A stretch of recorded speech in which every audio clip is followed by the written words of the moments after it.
Christmas asi Christian singki tamakti yam nungaiba matam ama oye.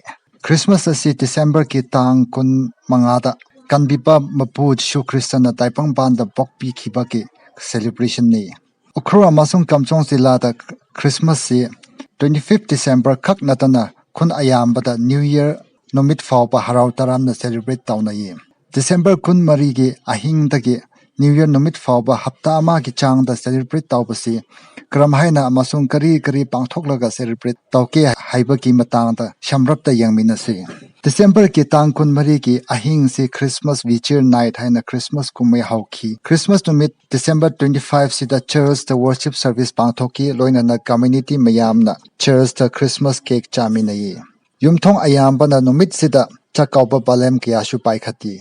Tang kunturuk taki New Year nomit fawba ki nomit sing sita ground da games and sports kaya paikhat laga harau taram na community mayam sharuk yaki. Christmas asi nungai pa matam ni hairi. Adu exactly kari na nungai hanke haibasi khangna pa Ukhrul town da lady ba singpu random pick oina hangbata makhoina phongthokpa tu ngahaktang taminasi.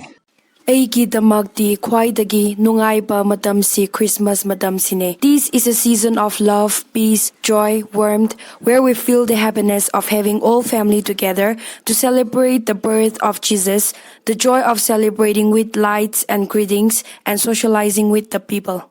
Christmas haibishi jahi amada aigi damakti khwaidagi nungaiba festival amani. Adu aina Christmas chi kamain observe tawge hairdi internally amashung externally prepared tawgo observe tawi internally kamaina prepare tawge hairdi aigi thamoi aigi thawai shengdokraga nungai hanba amashung externally hairdi mapalom ki decoration yumgumba decoration tawba Christmas tree shamba aduga family gather tawba iman bishinga unaba adumain prepare tawga observe tawi adu Christmas chi aigi tamakti quite nungaiba festival amani.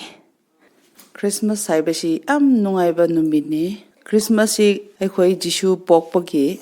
Christmas oibagi. Christmas matam sidati ekhoi mamane, mapane, marup singne, mayam si khundagi lapna leiba mayam macha sing imung sing loimak leiri. Adu Christmas matam sidati mayam si Christmas ki luba yam luna khandana mayam si laga ekhoi mayam si nungsiba asi hankhathali haibadi mayamsi yumda laktaba mi singjo yumda mama ambagi yumda halai adoga chamina ba like khuramina ba asina ekhoki am nungaiba matam oije haina shu hainingi mayamna shu asisi loinmak asumain aigumna mayamsi nungaiba shu phangjaramgani Christmas city yam luba numini haina mayamda phongthokjani Christian ama oina Christmas shi aigi tamakti yam nungaiba matam oye.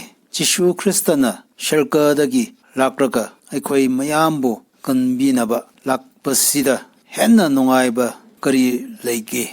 Christmas season si yamna harauba matamne maramna mapam kutingda yam nungsiba decoration dawe aduga mimiyam active oina games and sport participate dawe.